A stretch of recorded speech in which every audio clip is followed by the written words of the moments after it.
Hello, my name is John and today on Mono Story we're going to be talking about my first thoughts on One Punch Man. So let's get into it and find out what it's all about.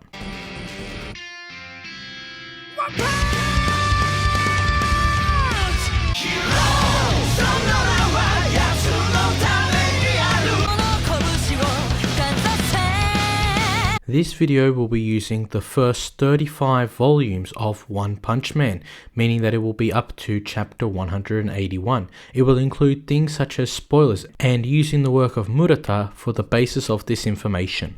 The story is about our main character by the name of Saitama, and originally he was an unemployed individual. However, after finishing another failed interview, he was going home and he saw a boy getting attacked by a monster. Without hesitation, he went in to save the boy and defeated the monster. And after this event, he realized his true calling was to become a hero. In order to do this, he came up with a very strict regimen. 100 squats, sit-ups and push-ups, as well as a 10-kilometer run. He would also only eat 3 meals a day, and specifically for breakfast he would have a banana. And he wouldn't use a heater or a conditioner, so his body would be used to severe climates. And after doing this consistently, his body became the ultimate specimen, where he is now able to defeat anything, generally with one punch. However, because of this strict regimen, he also lost his hair. In regards to talking about the positives to this story, we have to talk about how beautiful the art is. It is absolutely insane. Murata has cooked in this manga. There are some 2-page panels that are absolutely breathtaking. There is nothing that I've seen in any other manga that can even compare to some of these panels in One Punch Man. It is absolutely insane how some of these things look. Like, you can't even comprehend it until you see it. And it doesn't just go for like 1 or 2 pages. It can go for up to like maybe 10, if not 15 pages. It's like bam, bam, bam, bam, 2-page spread, bam, bam, bam, bam.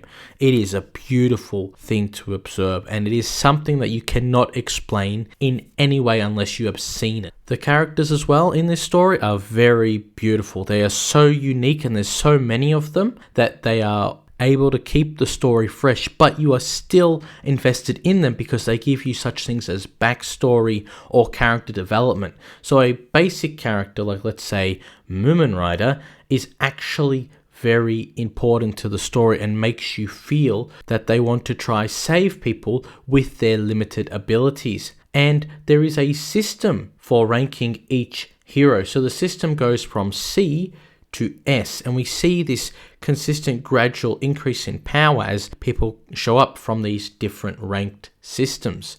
And this can also be applied to the monsters in One Punch Man, which are also very beautifully written in this story. And these are ranked from wolf to god, and these are different levels of disasters that the Heroes Association has associated with these monsters to say that depending on their level, they are that bad for the world. And it is very interesting how these two groups interact with each other, and the fights that they have are absolutely beautiful to read. They are some of the beautifulest fights to just look at, and they have very unique abilities with their heroes and monsters, so they create very unique fights. In regards to the heroes, some of my favorite heroes were people such as Atomic Samurai, who uses a sword. We could talk about Child Emperor and how he has this thing known as a lancel, or a bag, that is used by Japanese students, and inside this bag there's so many different things it can use.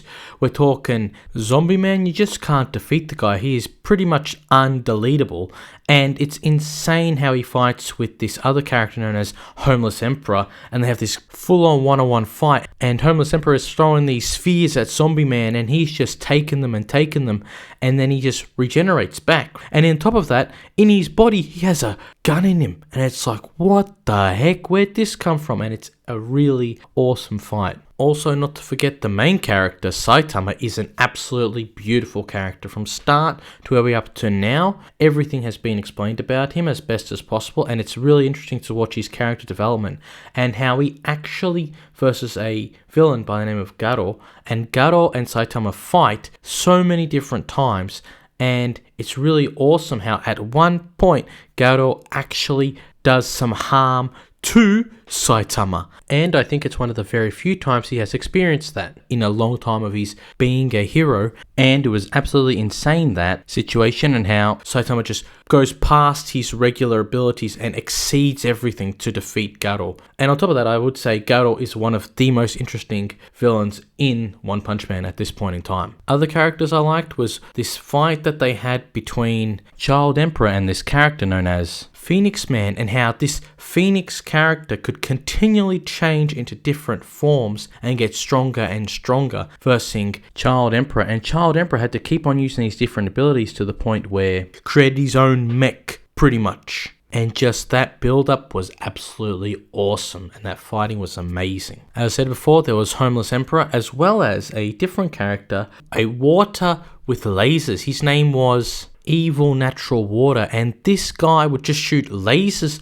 from the water, and he was undeletable until he met up with Saitama, who just deleted him in one punch, of course. But he was a very strong character and very unique way of using an ability, because no one would expect the sea to be the enemy. One of my favorite fights before the Monsters Association arc is the fight between Boros and Saitama, and that fight is back when we are still getting used to who Saitama is and learning about his abilities, and it was one of the most hype climactic fights I've ever seen, where Boros gets absolutely destroyed by Saitama. The humor in this story is absolutely out of the park as well. There are some moments where Saitama, because of him being not that wealthy or pretty broke, he needs to go to the market or the supermarket to get the specials, and it's always important that he goes at certain days, so it really affects his mood when he's fighting and he realizes, oh, I forgot to go to the market. Or he had this specific scene where we have King,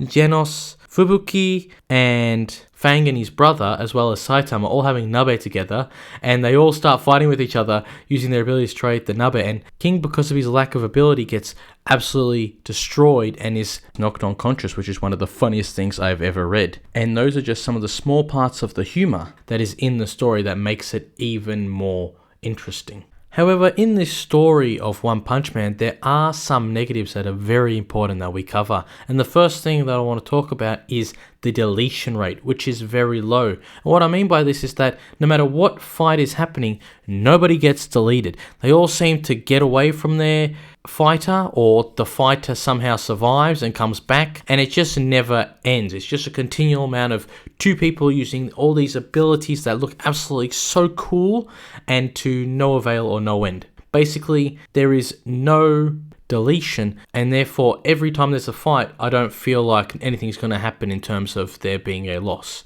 So it lowers the stakes of any fight, and that's the problem with One Punch Man. It has a story that's primarily based on fighting, and nobody is getting deleted. No one is getting absolutely destroyed, other than random plot armor or plot requirements that someone needs to lose a ligament so that the plot can be changed, or require a hero to do something that the plot couldn't do because this person, if they didn't lose a ligament, would be impossible to do. Another point I have is that fights go on continuously. They're just never ending, and an example of this again would go back to Garo versus Saitama. It was a very beautiful fight to look at, but Saitama had already defeated Garo twice before meeting up with him. And then when they did meet up, Garo got his new monster form ability, and he still lost twice. Then he got power from this guy named God, and he still lost. So there's no point in them two fighting, because at the end of the day, Saitama was going to win anyway. So I just wasted my time reading the whole entire story for only the artwork that looks really cool to then get the same exact result we got 20 to 50 chapters before. It was a waste of time. It really was. And another point I have to talk about is, where is Saitama half the time? It's like he's just there, and then we see him for like a few panels, and then he's just gone back somewhere else. Because at one point he was with Child Emperor, and then he moved on to the Flashy Flash, where he was just riding in a carver half the time, being stuck underground because the whole entire City Z just got absolutely annihilated. So I'm like, what's the point of me reading this story? I understand that these other characters are interesting. I'm not saying they're all bad, except for that one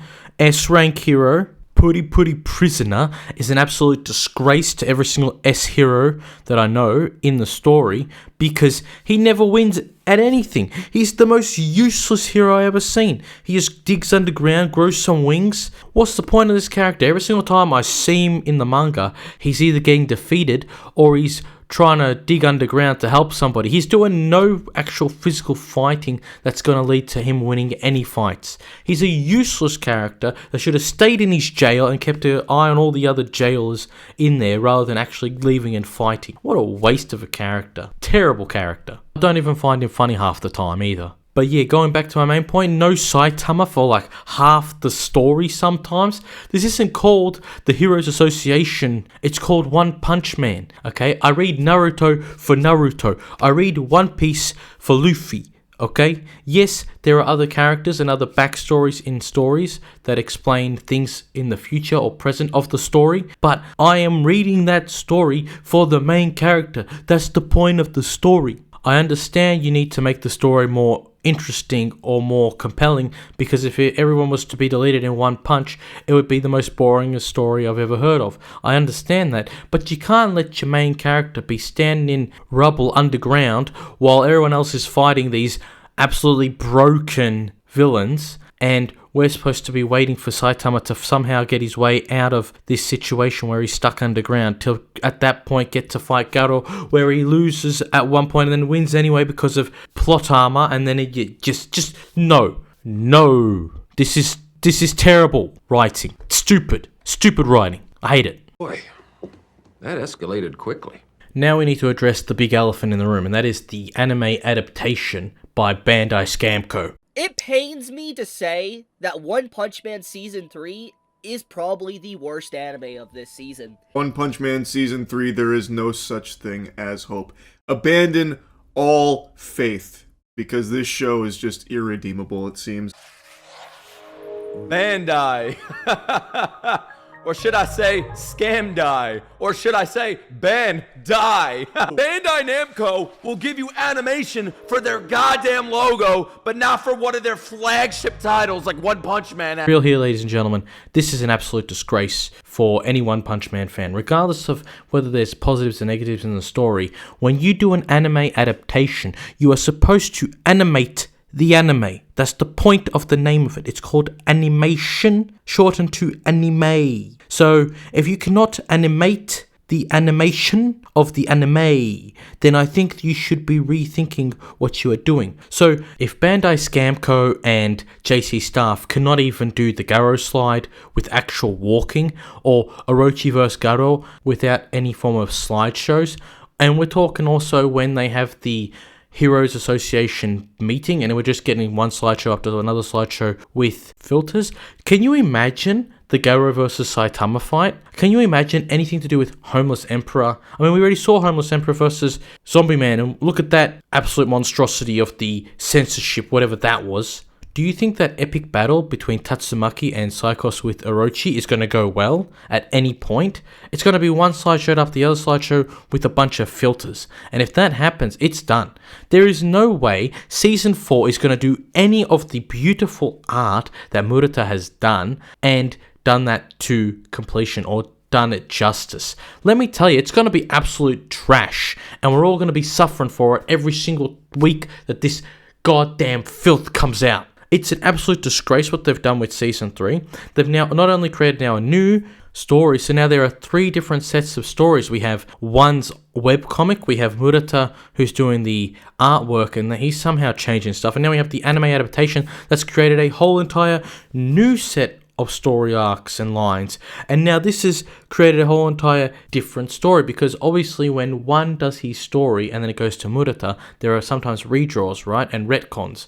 And so then now the anime has just said, oh, we're too lazy, let's just slideshow everything, forget doing actual work and animation, which is the point of the anime, and we'll just hope that no one notices, which we all did. Bandai Scamco, you're wasting everyone's time and money. Good job at ruining one of the biggest IPs that you own and making it into trash. The only positive I think coming from season 3 is that you've made everyone turn off the anime to the point where they've gone out and started reading the manga, because it is absolutely a disgrace what you have done, Bandai Scamco and JC staff. You should all be ashamed of yourselves, and I hope that someone in, hopefully not JC staff, but a Bandai Scamco who approved this absolute filth is fired. You are all a disgrace. And anyone hoping that season 4 is going to be good, unless they clean up their act, then it's never going to get better. And even if they do clean up season 4, you still have to watch season 3 to get to season 4. And if you know anything about a manga called Kingdom, well, their first 2 seasons of anime adaptation was done in 3D rendering with absolutely terrible animation. And just think about that now with how big Kingdom is in the West. Well, it isn't that big, because guess what? Everyone got turned off by the anime. So it doesn't matter whether future seasons are good, because if you don't read the manga and you just watch the anime, you're going to get turned off immediately. You can't get through it. It's that bad. And that's the same thing with season 3 in One Punch Man. It's done. There's no way anyone, unless you've read the manga, is getting to season 4 through season 3 with that absolute trash. So good job, Bandai Scamco. You've just scammed everyone. I hope you're happy. ここまでやるとはな。ああ。強いよ、お前は。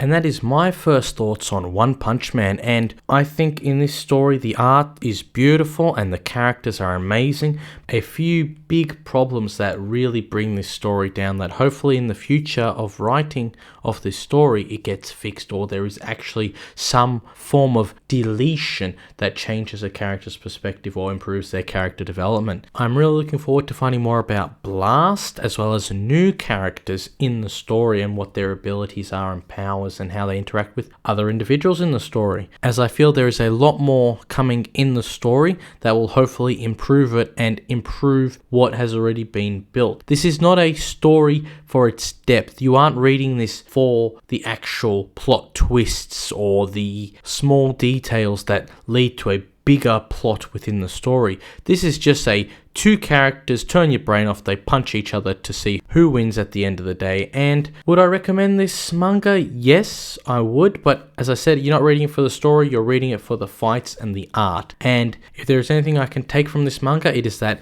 the art is very, very unique, and it is so beautiful that when you read other manga, you realize just how good One Punch Man's art truly is. The manga itself has moments where it does slow down a little, but for the most part it keeps up the intensity throughout the manga, which is very good, because for a story that is consistently primarily based on fighting and getting stronger, you don't want your story to slow down. So that's what keeps up that intensity and the fights to get bigger and bigger, but still maintain that power scaling where no one is out of anyone else's league. They're all on equal footing pretty much. And so that is my first thoughts on One Punch Man, but I want to hear what you think about One Punch Man, whether it be the anime, the manga, the webcomic. So please write them down in the comment section below and tell me whether you think it's good or bad or whatever else you're thinking about. My name is John from Mono Story, and if you haven't already liked, subscribed and pressed the bell button, please do so. If you haven't already clicked another video above, until next time I will see you on another Mono Story.